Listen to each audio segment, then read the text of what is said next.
ये 2 लाख नौकरियां क्या है? आधे उसमें नियोजित शिक्षक है जिनको नियमित किया गया, और जो आधा बच गया उसमें से आधे जो हैं वो प्राइवेट स्कूलों में जो पढ़ाते थे वो लोग चले गए सरकारी विद्यालयों में, और जो 1/4 बच गया उसमें से आधा जो है वो दूसरे राज्यों के लोग आए हुए हैं, और जो 8वां हिस्सा बचा वही जो है सो नए लोगों को जॉब मिला। लेकिन यहाँ पर शिक्षक संघ जो है केवल अपने शिक्षकों को बेवकूफ़ बनाने का काम करते हैं। मैं 2 बड़े शिक्षक संघों की बात जानता हूँ जो बहुत चंदा उठता है, लेकिन वो कभी भी जो है देखा होगा बड़ी कहानियाँ चलती थी, स्वेटर बुनते हुए फोटो आया जाता था, संडे मंडे का स्पेलिंग आपने देखा होगा किस तरह के हमारे शिक्षक को दिखाया करते थे। और ये पूछने पर कि भारत का राष्ट्रपति कौन है तो बिहार के मुख्यमंत्री को भारत का राष्ट्रपति बता देते थे। नमस्कार, मैं मनीष और आप देख रहे हैं मीडिया दर्शन। जब भाजपा विपक्ष में थी तो नियोजित शिक्षकों को लेकर के विधानसभा का घेराव कर रही थी। आपको बता दें कि डाकबंगला चौराहे के पास उन पर लाठियां भी बरसाई गई, लेकिन अब भाजपा सत्ता में है और वही नियोजित शिक्षक जो है कल बीजेपी कार्यालय पहुंचे जहां उन पर लाठियां बरसाई गई। उन लोगों का कहना था कि हमारी हक की मांग करने वाले आज हम पर लाठियां क्यों बरसा रहे हैं। इसी मुद्दे पे बात करने के लिए हमारे साथ मौजूद हैं एमएलसी सच्चिदानंद राय जी। सर, आखिर बीजेपी जो उनके लेकर के कहती थी कि उनकी आवाज़ को बुलंद हम कर रहे हैं, डाकबंगला चौराहे के पास प्रदर्शन भी किए, विधानसभा का घेराव करने के लिए भी आए थे, जब खुद सत्ता में आ गए तो उन पर लाठियां बरसाना शुरू कर दी। क्या कहेंगे आप? देखिए, चुनावी लोकतंत्र में जनशक्ति का बड़ा महत्व होता है। आपने देखा होगा 2015 में शिक्षक संघों ने सुशील मोदी का पक्ष लिया था। उन्होंने सुशील मोदी जी ने प्रॉमिस किया था कि अगर उनकी सरकार बनती है तो वो उनको जो मांगे उनकी मांगे को पूरी करेंगे। लेकिन उसका परिणाम ये हुआ कि सुशील मोदी जी की पार्टी जो है हार गई, 53 सीटों पर सिमट गई। तो समझ में आ गया कि भाई इन लोगों को जिताने की औकात तो है नहीं। इसके बाद कुछ ऐसा काल चक्र चला कि 20 महीने बाद सुशील मोदी जी जो है वो उप मुख्यमंत्री बन गए, अर्थात भाजपा सत्ता में आ गई। लेकिन निश्चित रूप से जो उन्होंने वादा किया था वादा भूल इसलिए गए कि उन्हें पता था कि इनके शक्ति पर, इनके दम पर तो हम आए नहीं है, इसलिए इनकी बात को पूरा करने का मेरी कोई आवश्यकता नहीं है। अब यही देखिए बदलता है समय 2020 में। 2020 में तेजस्वी जी के लिए लोग कहते हैं कि हम आपका समर्थन करेंगे और आप हमारी मांगों को पूरा करवाएंगे। और इनके समर्थन से फायदा ये नुकसान ये होता है कि तेजस्वी जी भी चुनाव हार जाते हैं। तेजस्वी चुनाव जब हार जाते हैं तो निश्चित रूप से उनको समझ में आ गया कि इनको जिताने की औकात तो इनकी है नहीं, क्योंकि जन समर्थन इनके साथ में नहीं है। और फल ये होता है कि जब फिर देखिए काल चक्र घूमता है, 20 महीने बाद वो भी पूरा उप मुख्यमंत्री बन जाते हैं, लेकिन उस बात को याद नहीं रखते।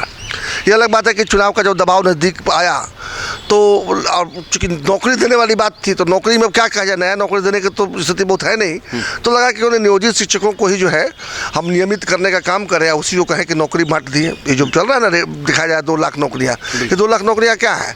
आधे उसमें नियोजित शिक्षक है जिनको नियमित किया गया, और जो आधा बच गया उसमें से आधे जो हैं वो प्राइवेट स्कूलों में जो पढ़ाते थे वो लोग चले गए सरकारी विद्यालयों में, और जो 1/4 बच गया उसमें से आधा जो है वो दूसरे राज्यों के लोग आए हुए हैं, और जो 8वां हिस्सा बचा वही जो है सो नए लोगों को जॉब मिला। लेकिन यहाँ पर ढोल पीट रहे हैं कि हमने 2 लाख लोगों को नौकरी दे दी, फिर 2.25 लाख निकला है, उसमें भी यही कमोबेश खेल होने वाला है।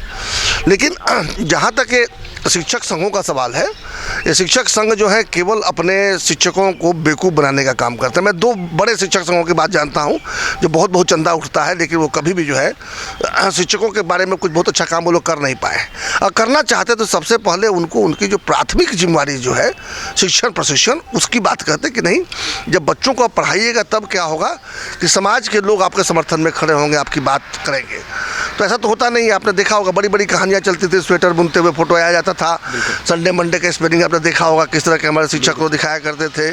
और ये पूछने पर कि भारत का राष्ट्रपति कौन है तो बिहार के मुख्यमंत्री को भारत का राष्ट्रपति बता देते थे।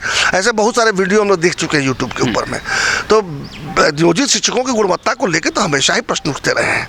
आज अगर नियोजित शिक्षकों को नियमित करने की बात है तो नियमित करेंगे तो परमानेंट हो जाएंगे, वो सरकारी नौकरी हो गई उनकी, और उनके जिम्मे ठेका चला जाएगा या उनके जिम्मा चला जाएगा बिहार के बच्चों के भविष्य को बनाने का। यानी हजारों की संख्या में बिहार के बच्चों के भविष्य बनाने की जिम्मेदारी उन शिक्षकों के जिम्मे रहेगी जो अभी नियोजित है, और फिर से वो नियमित हो जाएंगे।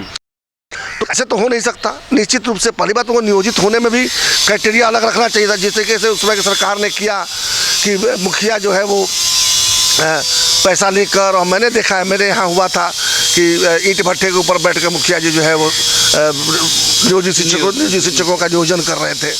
तो उस तरह से क्या हुआ कि गुणवत्ता में तो काफ़ी कॉम्प्रोमाइज़ हुआ। ऐसा नहीं कहता कि अच्छे शिक्षक नहीं है नियोजित शिक्षक में है, कईयों ने जो है दक्षता परीक्षा भी पास की है और निश्चित रूप से वो अगर सक्षमता परीक्षा देंगे तो पास भी करेंगे। लेकिन बहुत से ऐसे भी हैं जो दक्षता नहीं रखते या सक्षमता परीक्षा दे के बार दे के फेल करेंगे। तो उनका अगर ये मानना है कि नहीं बिना सक्षमता परीक्षा दिए हुए हम शिक्षक बनेंगे और बिहार के बच्चों को जो है सो भविष्य बनाने का काम करेंगे तो बिहार के लोग स्वीकार नहीं करेंगे। आज अगर सरकार मान भी ले तो बिहार के लोग सड़कों पर उतर आएंगे। तो अयोग्य शिक्षकों को क्यों अपने कर रहे हैं?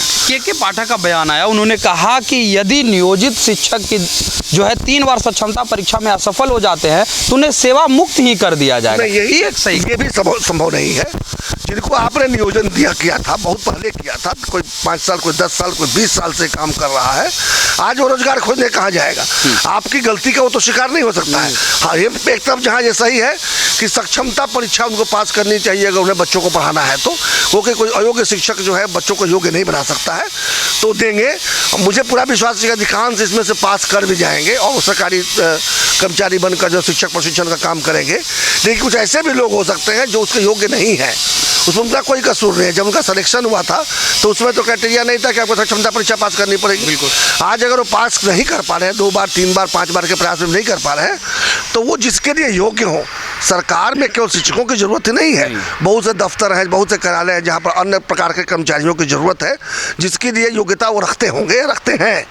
तो वो वैसे जगह पर उनको शिफ्ट किया जाना चाहिए। नया लेकर पुराने लोगों को घर बैठा के, नया रिक्रूटमेंट से बढ़िया कि पुराने लोगों को पुनर्नियोजित करके सही जगह पर उनको दे दें और फिर बाकी सीटों पर जो है सो नए लोगों की भर्ती करें। इसलिए मैं इसके पक्ष में नहीं हूँ कि किसी की नौकरी चली जाए। इसके लिए तो बड़ा आंदोलन किया जा सकता है कि जिसको रोजगार मिला, रोजगार छीन नहीं सकते, कोई सरकार नहीं छीन सकती। और तालिबानी बनने से के पाठक जी के साथ भी जन समर्थन नहीं रहेगा। लेकिन मैं बिल्कुल के पाठक जी के साथ में, जन समर्थन के साथ मैं भी खड़ा हूँ कि जो शिक्षक हैं उनको अगर सरकारी शिक्षक का दर्जा मिलना है तो उन्हें सक्षमता परीक्षा पास करने के बाद ही वो दर्जा मिलना चाहिए। एक पॉलिटिकल सवाल सर, फ्लोर टेस्ट हुए, फ्लोर टेस्ट के बाद जो जेडीयू के विधायक बीमा भारती हैं उन्होंने बड़ा आरोप लगाया है। उन्होंने कहा कि मेरे पति को और मेरे पुत्र को अगवा किया गया और गन पॉइंट पे रखा गया और मुझसे ज़बरदस्ती जो है वो पक्ष में वोट करवाया गया है। तो कहीं ना कहीं ये जो फ्लोर टेस्ट हुआ है वो क्या विधायकों को गन पॉइंट पे रख के वोट करवाया गया है या कुछ और भी वजह हो सकता है? मैं ऐसा नहीं मानता कि सब कुछ गन पॉइंट पे हुआ है, लेकिन ये जरूर है कि कुछ ऐसा हुआ भी होगा। सारा का सारा ऐसा नहीं हुआ है। बीमा भारती जैसा अगर लगा रही हैं आरोप तो निश्चित रूप से उनको साक्ष्य भी देंगी और उसकी जांच भी होनी चाहिए। जांच हो भी रही होगी और साक्ष्य देंगी तो निश्चित रूप से जो है सो फिर जो है वो दिक्कत में आएगी सरकार। इंजीनियर सचिदानंद राय जी ने सीधे तौर पे कहा कि नहीं देंगे तो उनकी कैपेबिलिटी को कैसे मापा जाए। इस तरह के तमाम अपडेट के लिए